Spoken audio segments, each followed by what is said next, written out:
Connor Daly qui est derrière Alexander Rossi ici. À 20 tours de l'arrivée. Là, on vient de le voir, un petit ajustement.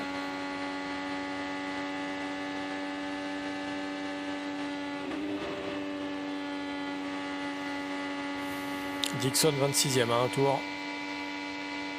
Catastrophe. Ah bah là, catastrophique. Et attention, hein, Marcus Ericsson qui attaque Pato Ward.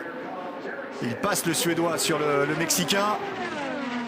Ah, on l'a un petit peu oublié, Marcus. Oui, il est resté bien au chaud aussi, lui, toute la course. Il s'est bien fait oublier. Et puis là, c'est peut-être lui qui va porter le faut pas oublier flambeau. que les Ganassi sont des voitures qui étaient rapides toute la quinzaine. Donc, si d'un seul coup, il sort du chapeau, là, ce serait la belle surprise. Imaginez un doublé suédois aux 500 miles. Ericsson, Rosenquist ou Rosenquist Ericsson, ça personne n'avait vu venir quand même. Non, c'est sûr. Ah non, personne ne l'aurait vu venir, ça c'est sûr. Le seul c'est Suédois. l'incertitude et la beauté de cette course, c'est que jamais rien n'est joué. On voit là, Ericsson qui fonde. C'est incroyable, comme un boulet de canon là sur Rosenquist, à se demander d'où ça sort. Le seul Suédois à avoir remporté les 500 miles, c'était Kenny Brack en 99. Ericsson qui vient de faire 223,7 à l'ASPI, très solide là. Et là, on voit Ericsson, on voit Rosenquist qui a une toute petite équerre. Ouais, il a une toute petite équerre. Ouais. Un quart d'équerre. Ouais. Au centre, plein centre.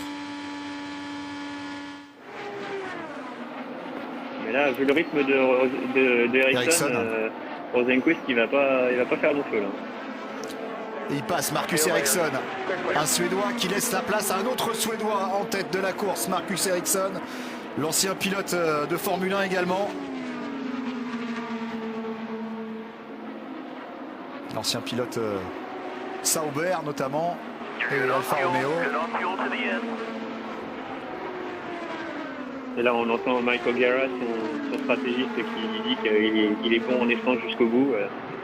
Non, là, ça sent bon parce qu'il a même l'air d'être capable de s'en aller. Il se détache assez vite, hein, Marcus Ericsson. Ouais. Ericsson sur ce coup-là. Là, il est dans le trafic, donc il va prendre des retardataires. Avec Takuma Sato notamment devant lui. Il vient de passer Jack Harvey. C'est pas des retardataires. Du coup, ils ça sont dans le creuse tour. encore plus. Ah oui, ils sont dans le tour. Harvey va vraiment gêner Rosenquist. Mais on a oublié ce qui est très étonnant ce qui est en train de se passer. Ouais, et Sato qui va avoir un rôle d'aspirateur pour Castro Neves. On voit Pato Howard qui se débarrasse de son coéquipier Félix. Et là, réellement, grosse interférence à des retardataires. Et là, c'est Kanan qui va se débarrasser de Rosenquist derrière à la SPI, là. Alors que tout le monde est en train de se recycler dans la dernière séquence, à 17 tours de l'arrivée. Là, c'est go time. Tout le monde est au taquet, grosse agressivité. Il n'y a plus de calcul maintenant. Alors officiellement, c'est Marc Andretti qui est en tête, hein, mais il va marquer son dernier arrêt. Ça fait 31 tours qu'il est en piste. Et Sato, c'est vraiment bizarre leur stratégie parce que de toute façon, oui, il est devant, mais à moins qu'il y ait un méga crash, il ne peut pas aller au bout. Donc il a 27 tours sur son relais. C'est vraiment étonnant la stratégie là, chez Delcoin.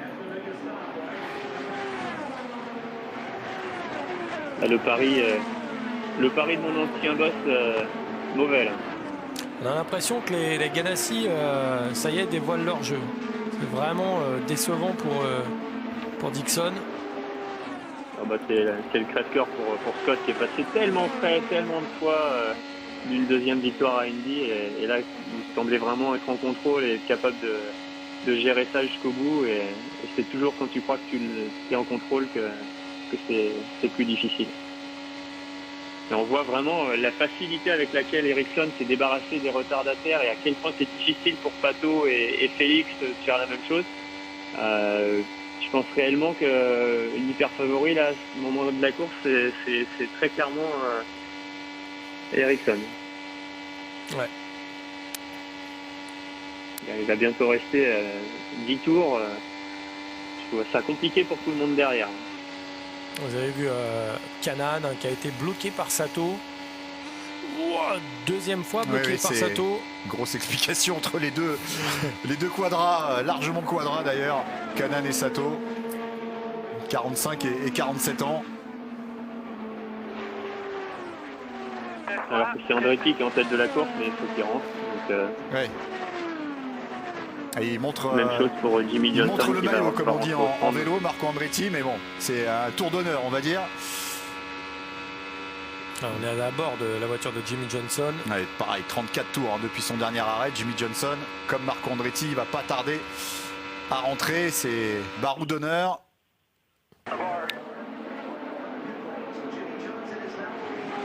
Allez, Scott Dixon derrière, Jimmy Johnson. Allez, Marco Andretti est rentré. Ah, ça doit être... ça va être dur hein, pour Scott Dixon. Bon, clairement, voilà. Erreur de sa part. Excès de vitesse à l'entrée des stands. Alors qu'il a mené une bonne partie de la course. Il avait signé la pole. Un des gros perdants de la fin de course, là, c'est Santino qui a reculé au 14e rang. Il doit être vraiment déçu parce que il semblait vraiment en mesure de pouvoir prétendre à quelque chose, mais il a dû se passer quelque chose dans le dernier arrêt. Même chose pour mon successeur chez Foyt, Kyle, qui faisait une très belle course. Kyle Kirkwood. Il se retrouve 24e. Pas trop vu ce qui s'est passé. Ils n'ont pas montré, mais difficile à avaler là, quand tu fais une belle course comme ça. En fin de course sur la dernière séquence, ça se passe pas bien. Ah, il est passé sur Sato, là, Tony Kanan. Vraiment très bien engagé pour Marcus Ericsson. Qui a fait un gros trou, qui a vraiment profité du trafic et qui a réussi à s'en débarrasser super rapidement. Alors attendez. Ouais, et puis on rentre dans une zone, les 10 derniers tours, on le sait, s'il y a le moindre drapeau jaune, on va quasiment au bout. Donc là maintenant, il n'y a plus grand chose à part l'erreur d'Ericsson, ou gêné par le trafic. 3 secondes 3, c'est quand même énorme. C'est vide, il a la ligne droite devant lui. Ouais. Il a même... Et en plus, il a Dalton Kellett devant lui, Pato Howard à passer. Incroyable. Et Kanan, il y a le break, quoi. Il y a 3 secondes. Hein. Ouais, c'est énorme. C'est énorme. C'est énorme. Et Kanan qui revient fort. Fernand Ericsson a un truc qui pédale vraiment très fort. C'est game set match. Maintenant, si, comme tu dis, s'il y a un autre accident et un drapeau jaune, il y aura un drapeau rouge. Ce sera systématique. C'est-à-dire qu'ils feront tout ce qu'ils pourront pour finir la course sous drapeau vert. Donc ils mettront un drapeau rouge. Ils nous l'ont déjà fait plusieurs fois. C'est une nouvelle politique chez IndyCar. Et donc c'est vraiment la seule chose qui peut remettre en question le futur de cette course. Oui, alors là pour le coup, ça serait redistribuer les cartes parce qu'on l'a vu à plusieurs reprises. À chaque fois, au restart, le leader, il a du mal à braquer en tête. Et on commence à y croire dans le plan c'est très difficile. de Marcus Ericsson. Chez Ericsson, là, on commence à sérieusement y croire, et puis à juste titre, parce que très franchement, s'il ne se passe pas quelque chose, c'est gagné. Hein. Et puis Kanan, le 3e, vraiment, pareil, on l'a pas vu trop se mettre dans cette position-là.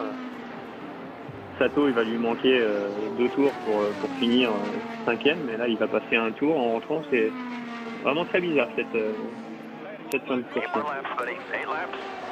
9 tours. Et 8e tour, 8 tours maintenant à courir. Il vient de rentrer dans les 8 derniers tours, Marcus Ericsson. On a vu son épouse. Il a vraiment bien caché son jeu. Et lui, il n'a pas eu la course facile devant, parce qu'il ne s'est jamais retrouvé à échanger 1-2. J'espère juste qu'il ne va pas être trop survireur tout seul en fin de course, à bout d'ajustement. Parce qu'il a bien réglé son truc. Hein. Franchement, c'est impressionnant ce qu'il aura fait. Qualifié en 5e position, hein, Marcus Ericsson. Ouais, il est toujours resté dans le top 10. Oui, comme quoi, hein, la transition. C'est toujours ce qu'on dit, c'est une course de positionnement pour le dernier relais. Et là, il a vraiment mis du gaz une fois que tout s'était tiré durant les 30 derniers tours. Howard qui grappille, mais à coup de 10e seulement, donc à 7 tours de l'arrivée, ça va être très compliqué évidemment. 2 secondes 8, 7 tours de la fin, à moins que Marcus tombe sur un retardataire qui le fasse lever à un endroit très, très défavorable, ça paraît quand même très difficile. En plus de tout, il a pris le record du tour en course, 224,8. Clairement, Ouais, il a dévoilé son jeu. Il a une auto rapide. Et Simon Pagenaud qui a remonté 6e, hein, mine de rien. Ouh, Oh, bah, Pagenaud. Jimmy Johnson. Jimmy Johnson, pardon. Oh, c'est pas possible. 6 tours de l'arrivée.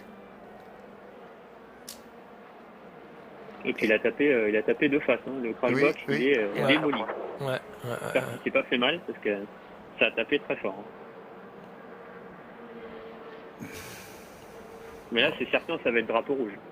Si c'est drapeau rouge pour Si c'est finir drapeau sous rouge drapeau et vert, que- ouais.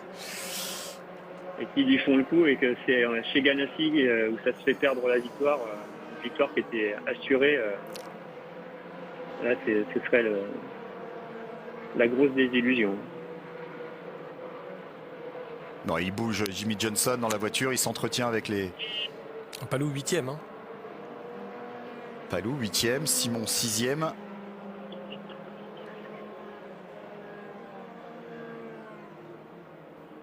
On n'a pas vu l'incident, on a vu juste la voiture.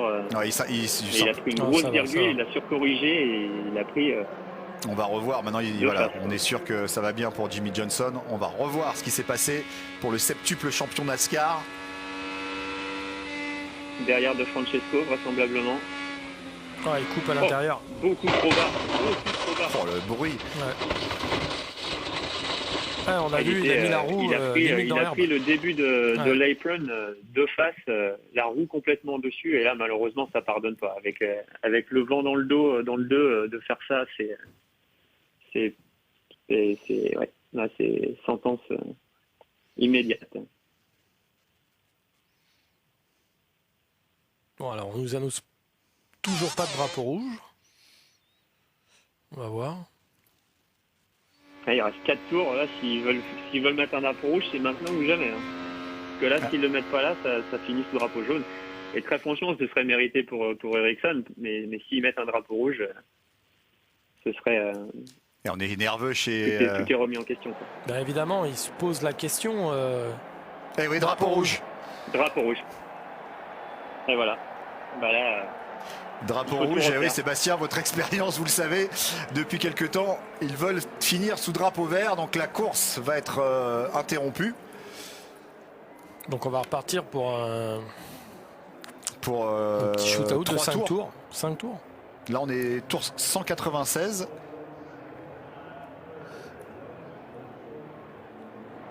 Oh, je suis Ericsson, je suis au bout de ma vie, je crois. Je suis au bout de ma vie. Je descends de la voiture, je la fais Et même attention à pas. Tony Kanaan. Hein. Ouais, dans ces Mais conditions-là, là, Tony Kanaan. peut gagner, hein, ça c'est sûr. Hein. Sur un restart comme ça, avec son expérience, son agressivité et, tout, Simon, et puis bon, ils ont des autos Simon. qui fonctionnent fort, ça pourrait vraiment être un final de fou. Et le troisième, on l'a vu tout à l'heure, hein, le troisième était en tête à l'avant-dernier restart. Donc tout est à refaire. Alors Tout j'ai est eu, à refaire. j'ai eu l'impression que tout à l'heure, Pat Howard, hein, on se souvient, il a relancé très tard. Et j'ai l'impression que ça avait fait bizarrement l'effet inverse. J'ai l'impression que tous les restarts où on était parti entre le 3 et le 4, finalement il y avait eu moins de dépassements au bout de ligne droite. Ouais, Avant bah le- alors, ça dépend comment ça se fait, parce que j'ai l'impression que ce qui s'est passé, c'est que Pato a ralenti un petit peu tout le peloton, et quand il a repris les gaz, en fait, les autres avaient déjà pris les gaz. Et Ouais. là, c'est le pire. Bah oui. C'est-à-dire que tu resserres tout le peloton, et derrière, il couche sur toi. Quoi. Et derrière, c'est à 3-4 secondes. C'est très, très, très compliqué. Mais voilà, je sais pas comment Marcus va pouvoir le gérer, mais comme tu disais, c'est le pire. Il y a mentalement et tout pour se remettre dedans et évacuer la frustration et la désillusion d'avoir l'impression que c'est gagné et de devoir reprendre un dernier restart.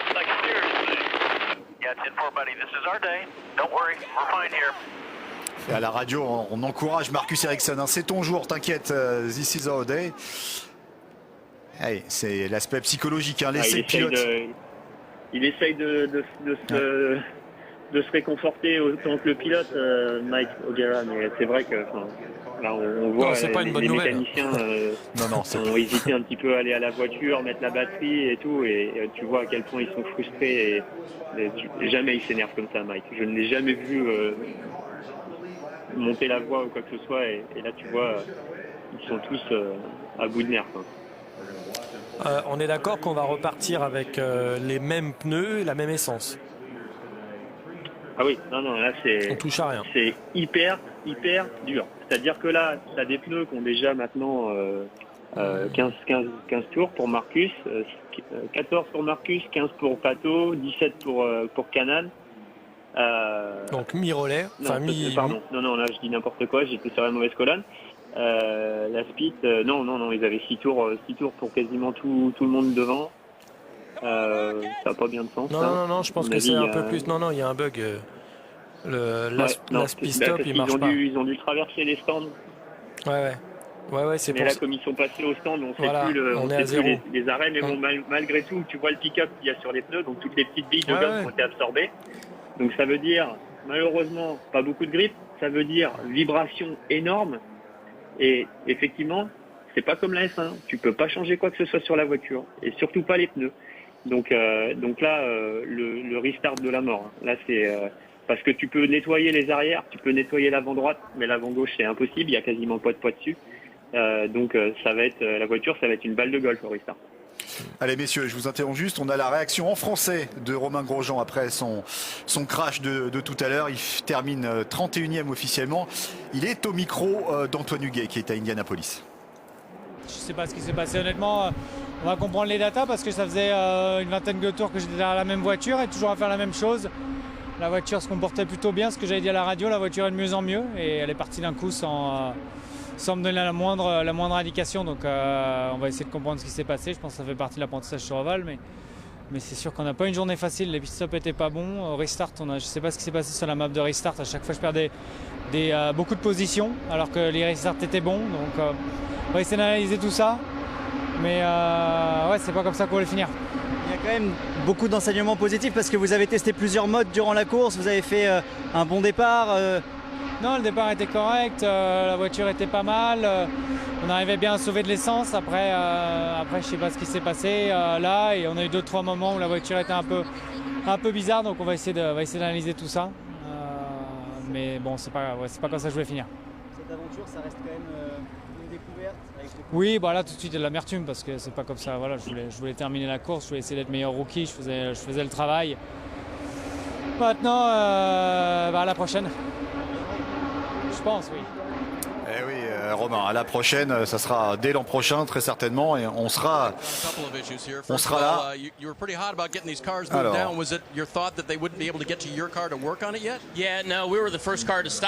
on était la première voiture à s'arrêter. Montoya just shut his car off for something down here, and they wouldn't let our guys approach the car. Similar thing that happened to Will last year, but I wouldn't wish that on anyone. On peut pas approcher la voiture. Montoya, la voiture s'est arrêtée. Et...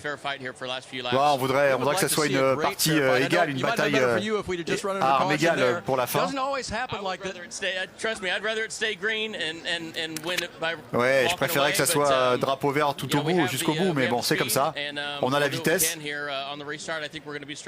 on va être rapide sur le restart. Ça va être la journée de Marcus.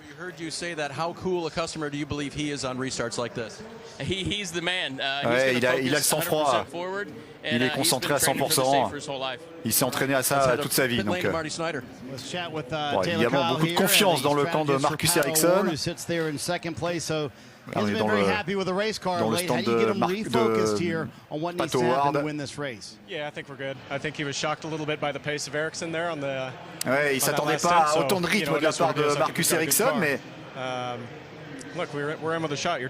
on a la possibilité de gagner, donc on est en bonne position. Et votre pilote sur le restart, quelle est sa mentalité? Ouais, il sait ce qu'il doit faire. Et c'est la course que tout le monde veut gagner, donc il va donner 110%. Et en plus, il a son coéquipier juste derrière, donc non, je suis pas nerveux, tout va bien. Mon travail est fait. Kanaan's got a lot of help on his pit stand. Chris Simmons, the engineers, won a couple of Indy 500s, 5 championships. And Doug Duchardt, your driver has nothing to lose. What do you expect here at the end? Pilote Tony Well, Kanaan. that's what he just said. He said, we're in third place. I have 2 cars to pass, and we've got nothing to lose. J'ai deux voitures à passer. The team's done a great job. L'équipe a fait un super boulot. On a gagné beaucoup de positions sur les derniers tours là. On va voir ce qu'on peut faire. C'est un gros challenge. First C'est and une bonne second journée. can go back and forth. Does he have to at least get a spot on the restart? I think the restart's going to be the key. Ouais, bien sûr, le restart, ça va être la clé. Hein. Tout le monde est prêt. Thank you, Doug. Voilà, Tony Kanaan avec qui essaye de trouver un peu de fraîcheur sous le parasol.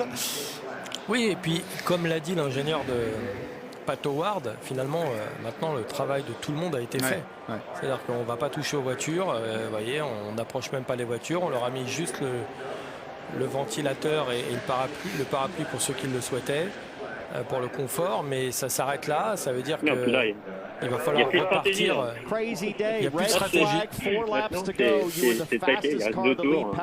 Un tour, 2 tours. Je ne sais même pas combien de tours il va rester exactement. Tout dépend s'il compte l'équipe qui est son stratégiste. Effectivement, c'est complètement en dehors de ce contrôle et il faut juste mettre du gaz. It's tough, but I think I didn't want to be the leader of the restart. I'm exactly where I want to be. All right, but we're going to be watching along with 325,000. Là, Tony qui dit en gros, il est super content d'où il est. Troisième pour le restart, c'est exactement comme ça. Je crois qu'il a gagné la dernière fois. Ouais, sur une histoire de restart. À l'expérience peut-être face à 2 position, la SPI. Et il a une équerre tout le long de la voiture, lui, par contre, tout le long de l'aileron. J'ai l'impression. Il a gagné en 2013. Je vois rien du tout, je suis incapable de dire. Il a gagné en 2013 les 500 miles. Tony Kanaan avec KV Racing.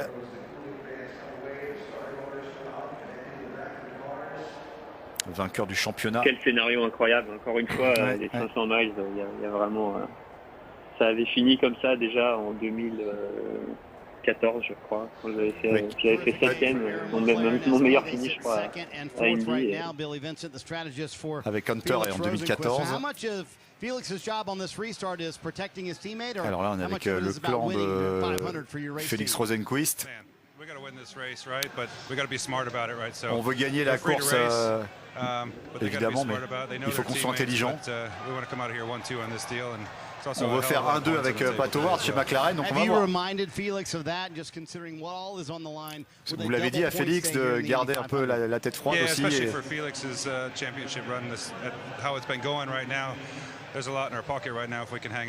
on peut prendre des gros points pour le championnat, pour Félix, le relancer. If I can tell you, a lot of nerves down here on pit road. You know, Taylor Kyle was cool about it, and I'm fine, but I'm telling you, these strategists are a little nervous about this final restart. Ah, évidemment, il y a beaucoup de... Personne ne se rend compte, mais là, tu es là pendant 15 jours. Oui. Tu roules tous les jours, il y a énormément de travail, d'heures et tout. Et c'est le plus gros rendez-vous de l'année. Et d'un seul coup, ça va jouer sur un tour ou deux après un restart de folie avec des pneus pleins de gomme. Et ça peut pas être, ça va être la folie, être plus difficile l'exercice et stressant pour tous ceux qui sont impliqués dans le système. Bien sûr. Même moi, j'ai aucune responsabilité, je transpire. Et nous aussi, on est à la fois nerveux, excités. C'est vraiment un championnat et une course fabuleuse. Il y a que ma femme qui est contente en fait parce que je suis pas dedans. Donc, on la comprend. Ça va être une autre forme d'angoisse et de stress. Voilà, ça y est, ça va repartir. Donc à savoir, je ne sais pas si vous avez eu les infos. Il reste 4 tours. Ouais. En tout cas, ils sont revenus en arrière d'un tour, donc ça veut dire qu'il va rester probablement 2 tours après la relance.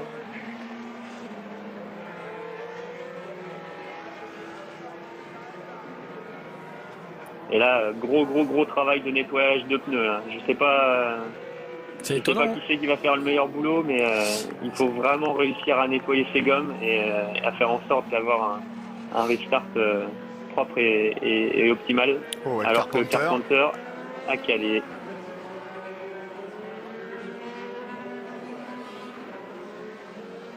qui était au port du top 10. Hein. Il était 11e, mais là, du coup,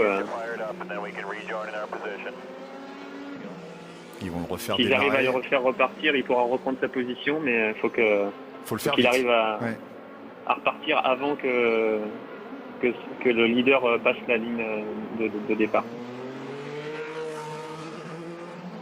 Ça devrait le faire, mais ça va pas être facile à faire parce que là, avec tout le monde qui est en train de faire du nettoyage de pneus, faut faire bien attention de ne pas se toucher avec quelqu'un d'autre. Hein. Il reste 27 voitures en piste. Donc je pense que là, ils n'ont pas encore fait one to go, donc ça veut dire que si. Voilà, c'est fait. Départ au prochain tour. Donc 3 tours, il restera 2 tours. Il restera 2 tours. Le pauvre Rosenqvist, parce que Ericsson, parce qu'en plus on le sait. Parce que là, s'il se fait doubler, c'est même pas sûr qu'il aura l'opportunité de reprendre sa place. Quoi. Enfin, c'est le pire des scénarios pour le leader de la course. C'est vraiment. Est-ce qu'il a le droit de ne pas accélérer avant la ligne? C'est-à-dire d'aller jusqu'à la ligne, jusqu'au brickyard? Non, parce que dès que c'est drapeau vert, tu as le droit de dépasser. Donc, Eh oui. Bon, là, j'ai toute la petite famille. Si vous entendez des petits cris, toute la petite famille est devant votre petit écran parce que nous, on est 30 secondes derrière vous. Il n'y a pas de problème. On accepte tout le monde. Tout le monde est bienvenu, évidemment. J'espère que vous aussi, chez vous, vous allez suivre ces derniers tours de folie qui nous attendent. Avec ce drapeau vert qui va être agité. Marcus Ericsson, Pat Howard, Tony Kanaan, Félix Rosenqvist. Et il restera 2 tours. Oh, il est collé, Pat Howard. Allez, c'est parti. Il est surpris, il est un peu surpris. Marcus, mais est-ce que ça va suffire? Est-ce qu'il peut lui faire le dragon? On se rappelle, hein. Ouais, c'est pas mal. Et attention, Rosenqvist avec Kanaan, ça frotte. Oh, ça s'est touché. Les 2 McLaren se sont touchés. Et attention, Tony Kanaan qui en profite peut-être. Ah, il est passé Kanaan, c'est bon, il a l'aspi. Il prend la 3e place et Marcus Ericsson en train de s'échapper. Ouais, il a été très malin, Ericsson. Réellement le sang-froid, mais lui, il a fait le boulot. Ouais, Ericsson, il coupe l'aspi, hein, il zigzag pour couper l'aspi à Pat Howard. Il a fait du Pagenaud. Ouais. Le fameux coup du dragon de 2019. Ah, c'est maintenant où il faut être fort pour Ericsson. Il va refaire pareil. Le drapeau blanc. 4 km, 4 km. Et attention, l'attaque de Pat Howard sur Marcus Ericsson. Il résiste. La résistance. Et là, il n'a pas mis un coup de frein. Il n'a pas mis un coup de frein, Pat Howard, mais ça va être dur maintenant pour lui. Non, là, c'est game set match. Non, normalement c'est fait. Il a même plus intérêt de faire ça parce qu'il perd de la vitesse. Il en a un tout petit peu trop fait d'ailleurs. Oh, attention, drapeau jaune. Ah, ça a tapé derrière. Sej Karam. Et Marcus Ericsson qui va s'imposer. 2e Suédois à remporter les 500 miles après Kenny Brack en 99. Marcus Ericsson. Incroyable. Pour l'équipe Chip Ganassi. Devant Pat Howard et Tony Kanaan. Quel finish! La carrière de Marcus Ericsson vient de prendre un tournant. Et ouais, exactement. Lui qui était un peu anonyme sur la grille de F1, Marcus Ericsson. Il gagne la plus grande course, l'une des plus grandes courses au monde, en tout cas la plus grande course en Amérique du Nord, c'est indubitable. Une des courses de la triple couronne. Et oui, un des 3 joyaux de la triple couronne. Et on l'attendait pas vraiment, on attendait Scott Dixon, Alex Palou. Et Madame Ericsson est ravie également. Ouais, cette fiancée là qui doit être. Ouais. Il rentre dans la légende de son sport et du sport suédois.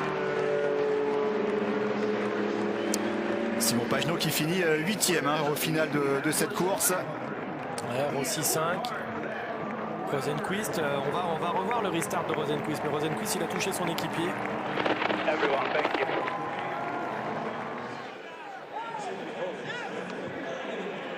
Il y aura deux voitures Ganassi sur le podium. Tony Kanaan finit 3e. Et Scott qui finit 21e. La grosse déception pour lui. Quelle évidemment. déception pour lui.